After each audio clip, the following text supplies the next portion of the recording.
March 1944. Shinam Saddle, India-Burma border. A ridge line carved into firing platforms, each pit sheltering a British 25-pounder field gun. In the pre-dawn darkness, gunners huddle over range tables, their fingers tracing coordinates by torchlight. Above, the steady drone of transport aircraft, Dakota C-47s, carries ammunition that should have come by road. The roads are cut.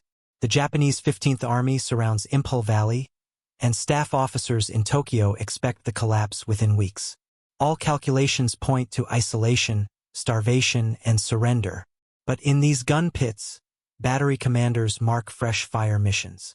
Supply sergeants tally crates dropped by parachute. Across 360 degrees of traverse, the 25-pounders stand ready. The enemy does not know that this siege will become an artillery demonstration, a proving ground where one field gun, supplied entirely from the air, will break an army. This is the story of precision, logistics, and a weapon that never failed. 1935. Royal Arsenal, Woolwich, England. On a staff table lay the gunnery reports from the Great War. The 18-pounder 84mm gun had lacked high-angle performance for counter-battery work. The 4.5-inch howitzer had lacked range and flat trajectory punch for direct engagement. 2 weapons, 2 ammunition systems, 2 training pipelines, 2 logistics streams. The British Army needed both roles, but the Treasury demanded an economy. War Office committees under the artillery staff began specification work. The requirement: 1 ordnance, 1 carriage, 2 rolls. Trials boards in 1937 documented an 87.6mm bore firing a 25-pound high-explosive projectile. Variable charges, including a supercharge for maximum range, would provide flexibility. Calibrated reciprocating sights would allow rapid switching between direct and indirect fire. The War Office issued specification QF/25/39, weapon to engage both counterbattery and direct fire targets without equipment change. The engineering solution was elegant. The Ordnance QF 25-pounder Mark II featured a vertical sliding block breech, hydropneumatic recoil system, and a maximum effective range of 12,253 meters, 13,400 yards. Sustained practical rate: 6 to 8 rounds per minute. The innovation was the circular firing platform. When in-placed, the gun could traverse 360 degrees without moving the carriage. For fine adjustment, the top carriage provided additional traverses. One gun could shift between targets across the entire horizon. Production began in the hundreds. Plans called for scaling across Royal Ordnance factories and Dominion facilities in Canada, Australia, and India. The design was a peacetime compromise, a weapon that did nothing perfectly but everything adequately. Staff planners filed it under satisfactory. They did not foresee that this satisfactory weapon would become the backbone of Commonwealth artillery. Initial production targets were modest. By war's end, output would exceed 12,000 units. Service life would stretch into the 1970s, spanning Korea, Suez, and countless brushfire wars. The compromise would become the standard. Cause and effect: a single standardized weapon simplified training, spares, and logistics across Commonwealth forces. Gunners trained on one system. Ammunition depots stocked one nature. Repair workshops carried one set of spares. In an empire stretching from Egypt to Singapore, standardization was force multiplication. The 25-pounder entered service in 1939. Within months, it would face its first test in France. May 1940. Dill Line, Belgium. British field regiments of the 1st and 2nd Divisions deployed their 25-pounders in prepared positions. The guns performed well in the opening exchanges, but the German breakthrough shattered the Allied line. Orders came for withdrawal. Battery commanders expected to lose guns during the retreat, the usual cost of fighting withdrawal. The reality surprised everyone. Extraction rates at Dunkirk were high. The 25-pounder's mobility, towed by Morris C8/T tractors or quad limbers, allowed rapid displacement. Gun crews could unlimber, fire a fire mission, limber up, and move within minutes. Post-action British Expeditionary Force reports noted that more guns were saved than anticipated. The platform drill for 360-degree traverse proved invaluable during rearguard actions, allowing batteries to engage threats from multiple directions without repositioning. Royal Artillery training circulars began emphasizing platform drill and switches, rapid shifts between targets. Integration with number 18 and number 22 wireless sets gave forward observation officers direct communication with gun lines. Predicted fire using range tables reduced correction cycles. Charge selection allowed gunners to tailor trajectory for specific targets. The lessons from France transferred to North Africa. In the Western Desert, field regiments standardized at 24 guns per regiment, 3 batteries of 8 guns each. The 25-pounder proved highly available in dust and heat. Comparison with the German 10.5cm LEFH-18 showed the British advantage. The German gun was heavier, harder to tow, and consumed more fuel per displacement. Desert warfare rewarded mobility. British field regiments practiced the gun drill, a choreographed sequence from march order to action. Stopwatch-timed exercises pushed crews to complete the drill in under 2 minutes. In fluid battles across Libya and Egypt, speed mattered. A battery that could deploy, fire, and move before counter-battery fire arrived survived. Slower batteries did not. At Tobruk, 25-pounders defended the perimeter for 241 days. Ammunition resupply came by sea and coastal convoys. Gun availability remained above 90% despite constant use. Crews learned to operate in sandstorms, maintaining their weapons with minimal water and scarce lubricants. Field Marshal Bernard Law Montgomery arrived in North Africa in August 1942. His operational method emphasized artillery concentration. At El Alamein, Commonwealth guns fired over 1 million rounds during the 12-day offensive. The 25-pounder, now present in every field regiment, became the signature weapon of the 8th Army. Soldiers called it the 25 with the casual affection reserved for reliable equipment. Cause and effect. A field system designed for mobility and flexible lay proved resilient under mobile warfare. Skills learned in the desert survey techniques, predicted fire, rapid displacement, would later transfer to mountain and jungle terrain. North Africa established the 25-pounder's reputation. The next theater would test it in conditions the designers never imagined. February through May 1942. Burma. The Japanese invaded, and Allied forces retreated through jungle and mountains to India. Equipment losses were severe. Field regiments abandoned guns, vehicles, and ammunition during the withdrawal. By the time survivors reached Assam, entire formations required reconstitution. At Indian depots, logistics staff compiled summaries. Guns lost, guns required, rounds expended, rounds needed. The paperwork was prosaic, columns of numbers on depot receipts, but it represented the foundation of what would become 14th Army. Staff officers calculated tonnages, rail capacities, and road convoy schedules. The rebuild was methodical. General William Slim took command of the newly formed 14th Army. His directives were clear. Artillery would be the backbone. The expectation in some quarters was that jungle and monsoon negated artillery effectiveness. Slim disagreed. His staff papers prioritized equipping Indian divisions with standardized 25-pounder field regiments. Every Indian infantry division would have 3 field regiments, 72 guns total. The supply chain ran from Calcutta through Dimapur to Imphal. Monthly tonnages increased as the priority for artillery natures, high explosive, smoke, armor-piercing, rose on the allocation lists. Fuse stocks, propellant increments, and spare parts moved forward in planned increments. Depot managers tracked lot numbers to ensure consistency. Dud rates remained low due to strict storage procedures. By late 1943, 14th Army possessed more divisional artillery than it had tanks. This was deliberate. Slim's operational concept relied on firepower to offset Japanese infantry superiority in close combat. If the enemy closed to rifle range, infantry would suffer. If artillery kept the enemy at distance, advantages shifted to the Commonwealth. The theater presented unique challenges. Road networks were minimal. The monsoon rendered many tracks impassable from May through September. Air supply, previously used for emergencies, would need to scale to operational level. Staff planners studied tonnages and calculated requirements. Ammunition, rations, fuel, medical stores. Could air supply sustain divisional artillery rates of fire? The answer was theoretical. Royal Air Force and United States Army Air Force's transport squadrons had sufficient lift capacity, on paper. Whether theory matched practice would depend on coming battles. Cause and effect. Standardization and stockpiling set conditions for an air supply experiment on operational scale.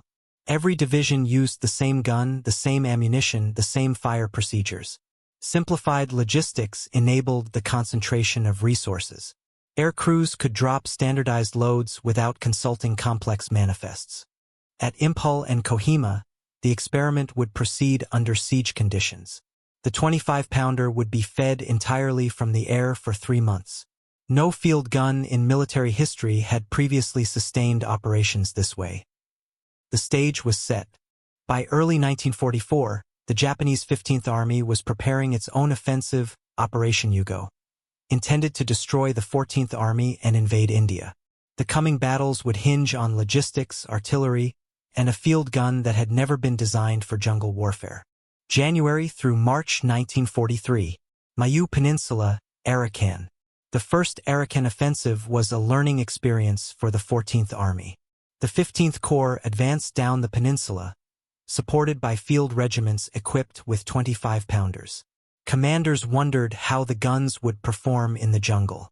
Expectations included mechanical attrition from humidity, damp propellant causing misfires, and terrain limiting mobility. Reality confounded expectations. Gun readiness remained high. Minimal losses occurred due to mechanical failure. The challenge was not the weapon but the logistics. Roads were poor. The final mile to gun positions often required mules or hand carriage. Gunners learned to ferry ammunition crates on bamboo rafts across streams. Tarps protected propellant charges from monsoon rain.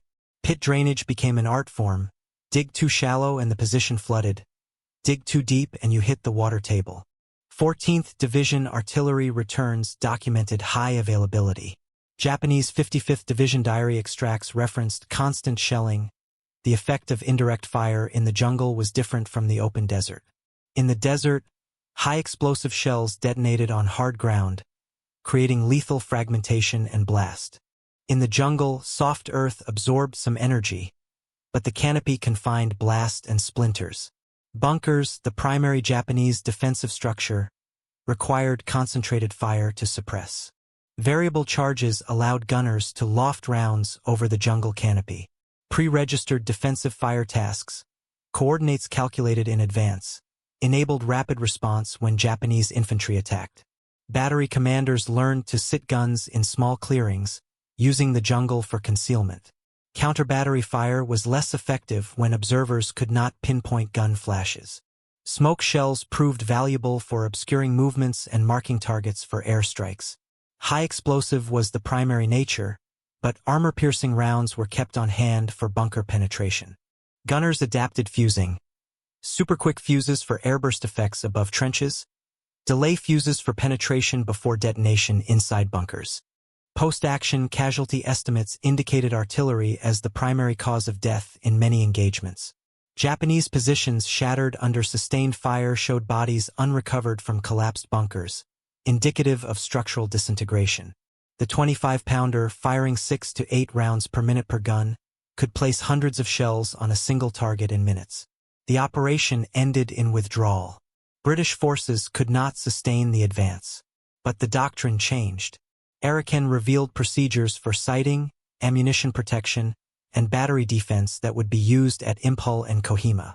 Lessons learned included: mules and porters were essential for final delivery.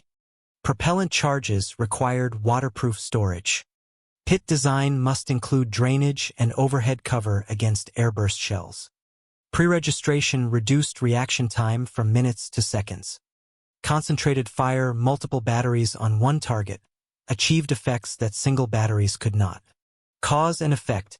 The operational outcome was unfavorable, but the tactical and technical lessons were invaluable. The 14th Army absorbed the data and refined procedures. The next offensive would apply these lessons. Arakan demonstrated that the 25-pounder could function in the jungle. The question was whether it could sustain operations under siege. That test was coming. November 1943 through February 1944. Imphal Valley, Manipur. Intelligence indicated Japanese preparations for a major offensive. 14th Army staff anticipated encirclement. The expectation: if roads were cut, artillery would fall silent within days. The reality: air maintenance planning began before encirclement. Corps artillery engineers supervised construction of permanent gun positions. Brigadier-level directives specified pit dimensions, overhead cover, and ammunition storage. Inspection reports noted strict adherence to storage procedures, ammunition lot segregation, fuse handling protocols, and regular inventory. Archival note: every round must count. Aerial photographs from this period show camouflaged dumps scattered across the valley. Each dump held tens of thousands of rounds, high explosive, smoke, armor-piercing, organized by lot and fuse type. Dispersal reduced vulnerability to air attack or artillery fire. Trucks and mule trains prepositioned ammunition near battery areas. By March 1944, 4th Corps possessed more artillery ammunition than any previous operation in Southeast Asia. Pre-registration of defensive fire lines began in January. Survey teams established common grids to integrate multiple regiments. The concept: time on target shoots where shells from different batteries arrived simultaneously on one target. Coordination required precise survey, synchronized firing tables, and rehearsal. Battery commanders drilled their crews on switch lines, pre-calculated shifts between targets, to reduce correction cycles. Gun crews practiced the drill: command received, range and bearing set, charge selected, round loaded, sights laid, fire mission executed. Stopwatch times decreased with repetition. Fire discipline was emphasized: shoot only on command, conserve ammunition, maintain accurate logs. Every round fired was recorded: time, target, range, charge, fuse setting, result observed. The technology was simple but unforgiving. The 25-pounder had no automation. Elevation was set by handwheel. Traverse was manually controlled. Range tables were consulted on paper. Calculations were performed with pencil and slide rules. The human element, trained crews working with disciplined precision, was the system. Divisional artillery commanders coordinated plans with Royal Air Force transport groups. Air maintenance required detailed manifests: weight per load, drop zone coordinates, recognition signals, recovery procedures. Parachute drops were tested. Crates required reinforcement to survive impact. Fragile items like fuses needed special packing. Cause and effect: preparatory work shortened correction cycles and raised responsiveness from minutes to seconds once battle began. The investment in survey, rehearsal, and stockpiling created a responsive fire support system. When Japanese forces cut the roads in March, Commonwealth artillery did not fall silent. It intensified. The Japanese plan to sever the valley's roads inadvertently aligned with an Allied plan to fight an artillery battle from the air. Tokyo's staff calculated that isolation equaled defeat. The 14th Army calculated that air supply plus stockpiled ammunition equaled sustained firepower. Both sides would test their assumptions within weeks. March 3rd through 15th, 1944. Shinam Saddle, eastern approaches to Imphal. The Japanese 33rd Division attacked the ridgeline held by the 17th Indian Division. The position was vital. Control of Shinam meant control of the road to Imphal. 25-pounder batteries occupied prepared positions along the saddle. Gun pits featured reinforced overhead cover, deep drainage sumps, and stockpiled ammunition. The Japanese attacked at night, infiltrating forward positions and attempting to overrun gun lines. Forward observation officers called defensive fire missions. Batteries responded within seconds. Pre-registered coordinates eliminated correction cycles. Shells fell on known approaches, defile, and assembly areas. High explosive fragmentation tore through infantry in the open. Smoke rounds obscured Japanese observation. Illumination rounds, fired on request, lit the battlefield for defensive machine gun fire. Fire mission logs from this period record intensity. One battery firing 500 rounds in 6 hours. Crews operated in shifts to sustain the rate of fire. Ammunition resupply came from stockpiles and airdrops. Dakota C-47s flew missions at night, dropping crates by parachute into designated zones. Recovery parties, often under fire, dragged crates to gun positions. Gun crews worked without pause. The drill became automatic. Swab bore, load round, close breech, fire, open breech, extract case. Repeat. Barrels heated despite hydropneumatic recoil systems absorbing energy. Crews monitored barrel temperature. Excessive heat reduced accuracy and risked premature detonation.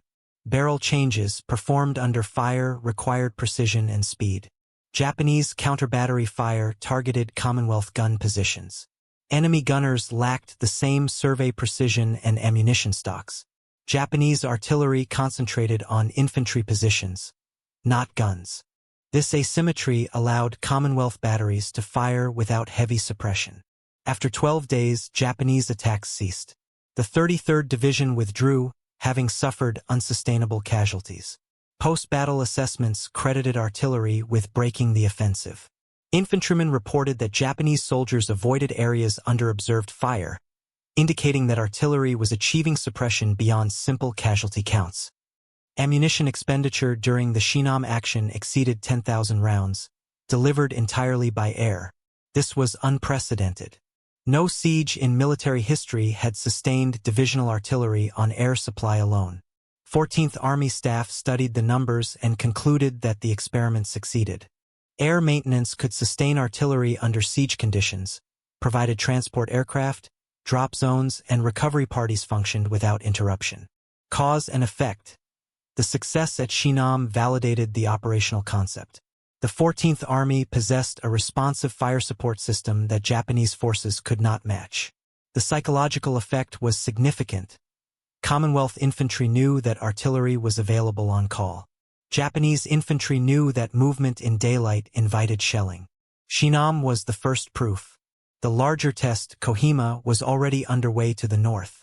There, the siege conditions would be more severe, the stakes higher, and the artillery's role even more critical. April 1944. Kohima, Nagaland. The Japanese 31st Division besieged the ridgeline held by a small garrison. The position was vital. Kohima controlled the road linking Impel Valley to railheads at Dimapur. Loss of Kohima meant loss of the supply line. Loss of the supply line meant the starvation of 4 Commonwealth divisions at Impel. The garrison perimeter was small, roughly 1,000 yards by 500 yards. Within this space, 2,500 defenders held against 17,000 Japanese attackers. Artillery support came from batteries positioned on surrounding ridges, outside the perimeter but within range of the besieged area. These guns fired continuously, delivering close support at ranges as short as 200 yards. Forward observation officers operated from bunkers inside the perimeter, calling fire missions via wireless. The proximity of targets required precision. Errors of 50 yards could land shells on friendly positions. Gun crews used reduced charges for short ranges, accepting lower velocity and higher trajectory for accuracy. Survey work was critical. Any error in coordinates multiplied at the gun line. Air supply sustained the batteries. Daily manifests from Royal Air Force and United States Army Air Force's transport squadrons listed artillery natures as the highest priority cargo. Ammunition took precedence over rations, a stark calculation. Men could survive on reduced rations. Guns could not fire without shells. The priority reflected operational reality. Artillery was keeping the garrison alive. Drop zones near battery positions received Dakota and C-46 loads throughout April. Parachute failures were rare but costly. Each failed drop was ammunition unavailable for fire missions. Recovery parties worked under observed enemy fire, dragging crates from drop zones to gun pits. The work was exhausting and dangerous. Some recovery parties suffered casualties from snipers and mortar fire. Gunners fired day and night. Missions included defensive fire, pre-planned coordinates on approaches, and targets of opportunity called by forward observers. Japanese attacks concentrated on key positions: the district commissioner's bungalow, Garrison Hill, Kuki Piquet. Artillery hammered these areas before and after assaults, creating a curtain of fire that Japanese infantry had to penetrate. The density of fire was extraordinary. One 25-pounder battery fired over 1,000 rounds in 24 hours, one round every 86 seconds from a single gun, sustained for a full day. Crews operated beyond exhaustion. Sleep was measured in minutes. Rations were minimal. The focus was fire missions. Everything else was secondary. Japanese casualties mounted. Captured diaries referenced endless shelling. Medical units reported that artillery caused the majority of wounds. Bunkers collapsed under repeated hits. Morale deteriorated. By late April, the Japanese 31st Division was combat ineffective, having lost over half its strength. Relief forces broke through in mid-May. The siege ended. Kohima became a symbol of resilience, but participants knew the truth. Artillery saved the garrison. Without the 25-pounders firing from surrounding ridges, the position would have fallen. Without air supply sustaining ammunition stocks, the guns would have fallen silent. The combination, reliable guns, trained crews, air supply, and pre-planned fire, achieved effects that surprised both sides. Cause and effect. Kohima demonstrated that artillery, properly supplied and directed, could hold terrain against numerically superior forces. The lesson was stark. Firepower mattered more than numbers. Commonwealth commanders absorbed this lesson and planned future operations accordingly. The siege lifted, but the campaign continued. At Imphal, the battles were escalating. March through June 1944. Imphal Valley. The siege continued. Japanese forces controlled all road access. The 4th Corps, 4 divisions and supporting arms, was isolated. The only supply line was air. Every round fired by a 25-pounder had arrived by parachute or glider. The scale was staggering. Over 19,000 tons of supplies were delivered by air during the siege. Artillery ammunition constituted the largest single category. Transport squadrons flew multiple missions daily, dropping loads into designated zones. Ground crews sorted, inventoried, and distributed material. The system functioned because every step was disciplined. Ammunition account ledgers from 4th Corps headquarters tracked every round. Each battery reported daily. Rounds fired, rounds received, rounds on hand. Discrepancies were investigated. Shortages were flagged. Priorities were adjusted based on anticipated fire missions. The paperwork was tedious but essential. Without accurate accounting, supply planning collapsed. Fire discipline was enforced rigorously. Battery commanders could not fire at will. Every mission required approval from regimental headquarters. Targets were prioritized. Defensive fire missions took precedence over harassment fire. Observed targets took precedence over suspected targets. Ammunition conservation was doctrine. Crews were trained to achieve effects with minimum expenditure. The concept was 1 round, 1 target, 1 effect. Wasting ammunition was a court-martial offense.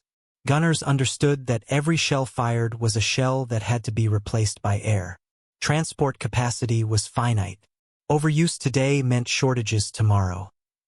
Japanese forces faced the opposite problem. Their supply lines were overextended. Ammunition resupply depended on porters carrying loads through jungle over hundreds of miles. Attrition from air attack, disease, and exhaustion reduced deliveries. Japanese gunners faced ammunition shortages by late April. Fire missions decreased. Counter-battery work ceased. Commonwealth forward observers reported that enemy artillery fell silent for days at a time. The asymmetry was decisive. Commonwealth artillery maintained high rates of fire because logistics functioned. Japanese artillery declined because logistics failed. The material advantage was not inherent in the weapons. Both sides used competent field guns, but in the supply systems. Democracy's advantage was logistical, not technological. Royal Air Force and United States Army Air Force's transport crews flew in all weather, often under fire. Japanese fighters attempted to interdict drops. Anti-aircraft fire from Japanese positions threatened low-flying aircraft. Losses occurred. Crews continued. The operational imperative was clear. If the drop stopped, the guns stopped. If the guns stopped, the infantry died. Statistics from the siege period show the outcome. Commonwealth artillery fired over 2 million rounds during the siege. Japanese artillery fired a fraction of that total. The disparity was not due to gun performance but to logistics. Commonwealth ammunition arrived by the ton. Japanese ammunition arrived by the pound. Cause and effect. Disciplined logistics and fire control allowed sustained operations under siege. The invisible victory was not won in gun pits but in depot ledgers and transport manifests. Staff officers managing tonnage allocations and aircraft schedules enabled gunners to fire their missions. The 25-pounder was the visible weapon. The logistics system was the invisible weapon. Both were essential. By June, Japanese forces began withdrawing. Starvation, casualties, and ammunition exhaustion forced retreat. The siege was lifted. Roads reopened. The crisis passed. Fourth Corps had survived the most ambitious Japanese offensive in Burma, and artillery had been the decisive arm. Late June 1944. Impel Valley and approaches. The Japanese 15th Army began withdrawing. The retreat was not an orderly withdrawal but collapse. Reconnaissance patrols reported abandoned equipment. Artillery pieces, vehicles, supply caches. Mass graves appeared along withdrawal routes. Soldiers died from starvation, disease, and exhaustion. The retreat became known as the March of Death. Commonwealth forces pursued cautiously. Japanese rearguards fought with desperation. 25-pounder batteries supported the advance, firing preparatory bombardments before infantry assaults. The pattern repeated. Artillery suppressed the position, infantry advanced, resistance collapsed. Occasionally, Japanese soldiers counterattacked. Artillery responded with defensive fire. Casualties were one-sided. Fire missions during pursuit differed from siege conditions. Targets were mobile, retreating columns, rearguard positions, river crossings. Forward observation officers advanced with infantry, calling missions on targets of opportunity. Reaction time mattered. A battery that could fire within minutes engaged targets before they escaped. Slower batteries missed opportunities. Survey teams moved forward with advancing forces, establishing new grid coordinates. Gun positions relocated frequently, sometimes daily. The mobility designed into the 25-pounder system proved essential. Crews could unlimber, fire, limber, and move in under 5 minutes. Pursuit operations rewarded speed. Ammunition resupply transitioned from air to road as engineers reopened the Imphal-Dimapur highway. Truck convoys brought forward massive tonnages. Stockpiles rebuilt rapidly. Fire missions increased in frequency and intensity. The restraint of siege conditions, every round counted, gave way to abundance. Batteries fired saturation shoots on suspected positions. The goal was to prevent Japanese forces from establishing new defensive lines. By July, the Japanese 15th Army had ceased to exist as a combat formation. Of the 85,000 soldiers who began Operation Yugo in March, fewer than 30,000 returned to Burma. Casualties exceeded 50,000, the majority from starvation and disease, not combat. Artillery accounted for a significant portion of combat deaths. Post-war Japanese sources described the experience. We could not move without being shelled. We could not rest without being shelled. Artillery was everywhere. The psychological impact was profound.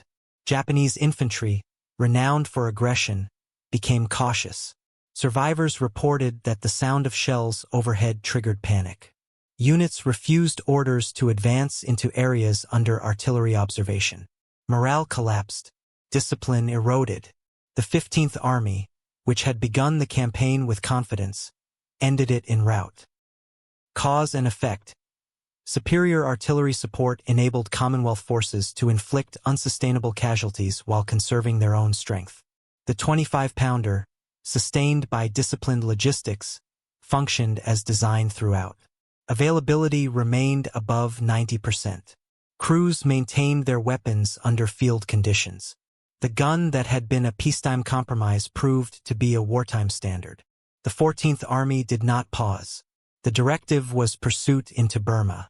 The 25-pounders would accompany the advance, providing fire support across rivers, mountains, and jungle.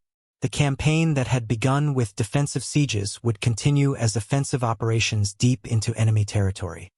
January 1945. Central Burma. The 14th Army advanced toward the Irrawaddy River. The campaign entered its mobile phase. Japanese forces retreated, contesting river lines and delaying positions. 25-pounder batteries supported bridgehead assaults, firing preparatory bombardments and counter-battery missions. The Irrawaddy crossing was the largest river assault in Southeast Asia. Multiple divisions crossed simultaneously at different points. Artillery preparation began days before infantry embarked. Guns registered targets. Enemy trenches, bunkers, observation posts, known artillery positions. On assault day, batteries fired rolling barrages, curtains of fire advancing ahead of infantry, guiding troops across beaches and into defensive perimeters. Maintenance logs from this period document continuous operations. Guns fired daily. Crews conducted preventive maintenance during brief lulls. The hydropneumatic recoil system required periodic fluid checks. Breech mechanisms needed cleaning and lubrication. Barrels showed wear but remained within tolerance. Major mechanical failures were rare. The design simplicity was its strength. Fewer components meant fewer failure points. Engineers ferried guns across the river on pontoon rafts. The 25-pounder's relatively lightweight, 1,796 pounds in action, enabled manhandling when necessary. Heavier guns required cranes or specialized equipment. The 25 could be rolled by crew muscle, a trait appreciated during river crossings and in jungle clearings. By March, the 14th Army had captured Mandalay and advanced toward Rangoon. The monsoon approached. Staff planners calculated that capturing Rangoon before the rains began was critical. The advance accelerated. 25-pounder batteries kept pace, firing on the move when necessary. The Japanese defense collapsed. Resistance diminished. By May, Rangoon fell. Burma campaign operations formally concluded. The 25-pounder had participated in every major action from Imphal to Rangoon, a span of 1 year and 3,000 miles. Maintenance data compiled post-campaign showed remarkable availability. Despite mud, dust, heat, humidity, and continuous use, the 25-pounder maintained operational readiness above 85%. Barrel life exceeded expectations. Recoil systems functioned reliably. Electrical systems, limited to firing circuits, required minimal support. The gun was, in operational terms, nearly soldier-proof. 14th Army's artillery staff compiled lessons learned reports. Key findings. The 25-pounder was suitable for all terrain types encountered. Air supply could sustain artillery under siege conditions if properly planned. Pre-registration and survey reduced ammunition expenditure while increasing effectiveness. Fire discipline, centralized control and target prioritization maximized impact. Crew training was the critical variable. Well-trained crews achieved effects beyond design specifications. These findings influenced post-war doctrine.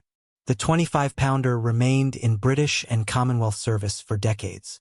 Subsequent conflicts, Korea, Malaya, Suez, Aden, Borneo, validated the lessons from Burma. The gun that had been designed as a compromise proved adaptable to diverse conditions. Cause and effect. Endurance under extreme conditions confirmed the 25-pounder suitability as a standard field gun. The design's balance between capability and simplicity enabled sustained operations without logistical burden. Armies equipped with 25-pounders could operate across diverse terrain with confidence in their fire support. The 25-pounder was a machine, but machines do not win battles. Trained crews do. The gun's design was elegant, but elegance was irrelevant without skilled operators. The Burma campaign demonstrated that the human element, training, discipline, and morale, was as critical as material superiority.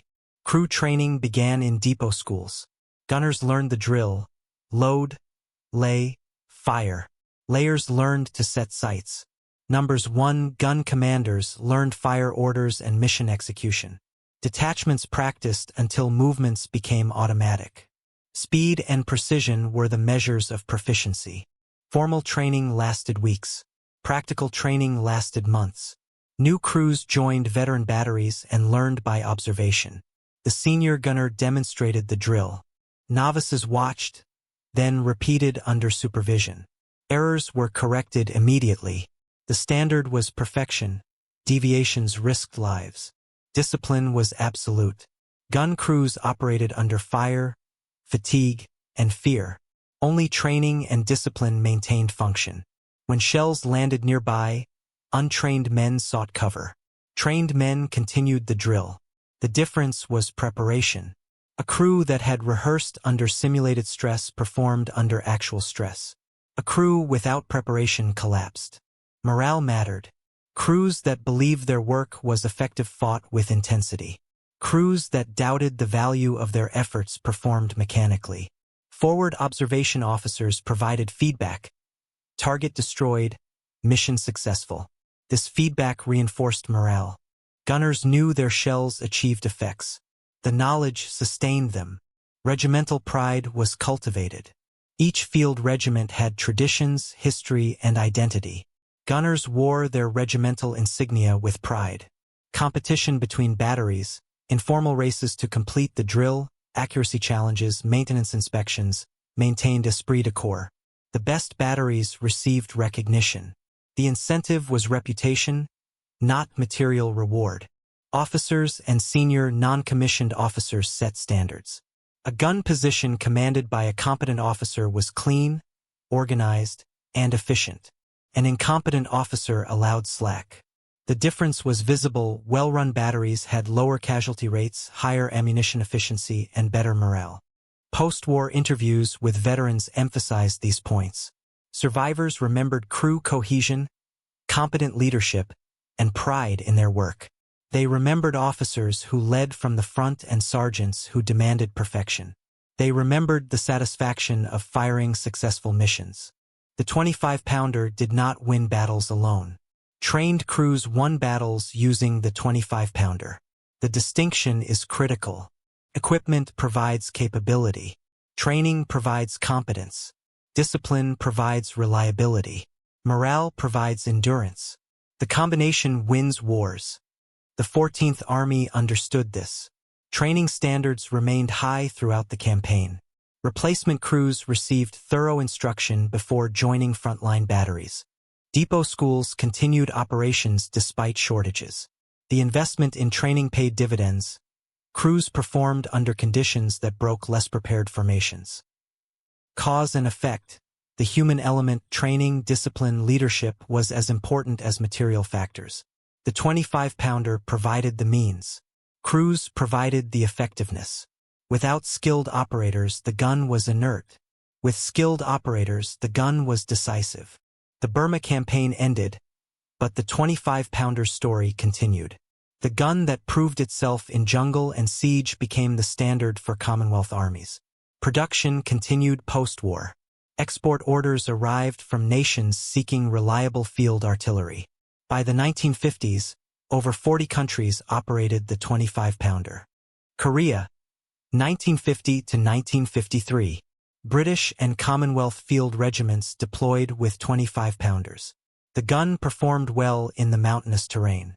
Crews applied lessons from Burma, survey techniques, predicted fire, pre-registration.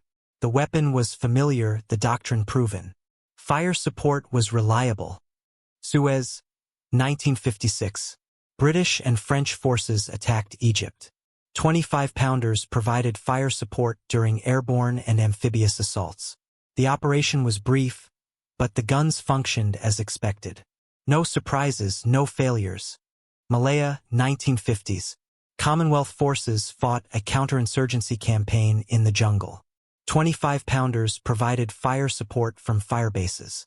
Helicopter resupply replaced mules, but the fire missions were similar to Burma. The gun adapted to new logistics without modification. Borneo, 1960s. Indonesian confrontation. 25-pounders deployed to remote jungle bases, sustained by helicopter. Crews operated in conditions identical to Burma. The gun was 30 years old by design but remained effective. The last Commonwealth forces retired the 25-pounder in the 1980s. Replacement systems, 105mm guns with modern fire control systems, offered greater range and automation. But the 25-pounder had achieved its purpose. 4 decades of reliable service across every terrain and conflict type. The legacy extended beyond Commonwealth forces. Nations that purchased 25-pounders used them into the 21st century. Reports from African and Asian conflicts occasionally reference 25-pounders in militia arsenals. The gun, designed in the 1930s, fired its last combat rounds in the 21st century, a service life spanning 7 decades. Cause and effect. Enduring design success resulted from balancing capability with simplicity. The 25-pounder did not excel at any single task but performed every task adequately. Armies value reliability over capability. A gun that fires is better than a sophisticated gun that fails. The domino effect of the Burma campaign shaped post-war doctrine. Air supply became standard practice for isolated formations. Pre-registration and survey became doctrinal requirements. Fire discipline, centralized control, and target prioritization became a training emphasis. Lessons learned in Burma influenced artillery employment for decades. The 25-pounder was not a perfect weapon. It lacked the range of heavier guns. It lacked the destructive power of larger calibers. But it never failed its crews. In Burma, under siege conditions and sustained by air supply, it performed beyond expectations. That performance defined its reputation. Military historians study the Burma campaign as an example of logistics enabling operations. The 25-pounder is the symbol of that success. Without reliable guns, the logistics effort would have been pointless. Without sustained logistics, the guns would have been silent. The combination achieved results that neither element could achieve alone. Today, 25-pounders stand in museums from London to Canberra. Preserved examples sit on manicured lawns. Their barrels elevated at formal angles. Their carriages painted in regulation colors. Plaques describe technical specifications: bore diameter, muzzle velocity, maximum range. Numbers tell part of the story. Veterans visiting these displays see more than machinery. They see the gun pit at Shinam Saddle. They hear the clang of the breech closing, the thump of the firing lanyard, the whistle of the shell departing. They remember the crew, names and faces long gone, working the drill under fire. They remember the forward observer calling targets, the voice calm despite proximity to the enemy. They remember the satisfaction of a successful mission. Target destroyed, infantry advancing, lives saved. The 25-pounder was not glamorous. It lacked the dramatic profile of tanks or the speed of aircraft. It was a field gun, functional, reliable, unglamorous. Soldiers who served the guns remember them with respect, not affection. The gun did its job. Crews did their jobs. The combination was enough. 14th Army's official report on operations in Burma, published 1946, includes this assessment. Artillery was the arm that broke the Japanese in Burma. The steadiness saved the campaign. The statement is factual, not rhetorical. Without artillery, the sieges at Impel and Kohima would have failed. Without the 25-pounder, sustained artillery fire under siege conditions would have been impossible. Historians debate the decisive factors in the Burma campaign. Some emphasize air superiority. Others credit logistics or leadership. All acknowledge artillery's role. The 25-pounder is the physical evidence, the weapon that fired the missions, achieved the effects, and sustained operations under conditions no previous field gun had faced. The gun's legacy is not dramatic. There are no famous last stands, no heroic charges associated with the 25-pounder. This contribution was steady, reliable fire support over months and years. That contribution saved lives, enabled victories, and shortened the war. The legacy is cumulative, not singular. The soldiers who operated the guns were volunteers and conscripts. They came from cities and farms, factories, and universities. They trained, deployed, fought, and returned home. Most lived quiet lives after the war. Few sought recognition. They served, survived, and moved forward. Their contribution is recorded in after-action reports, maintenance logs, and ammunition expenditure records, prosaic documents that describe extraordinary efforts. The 25-pounder proved that precision, logistics, and engineering could compensate for terrain and weather. It demonstrated that steady performance over time matters more than dramatic capability in brief moments. It remains a record of disciplined adaptation, a reminder that the strongest weapons are those that never fail under pressure. The guns are silent now. The crews have mostly passed. The battles are history, but the lesson endures. Reliability, training, and logistics win wars. The 25-pounder embodied that lesson. Its service record speaks for itself. What is your perspective on this part of history? Share your thoughts in the comments, because every memory and reflection helps keep the past alive.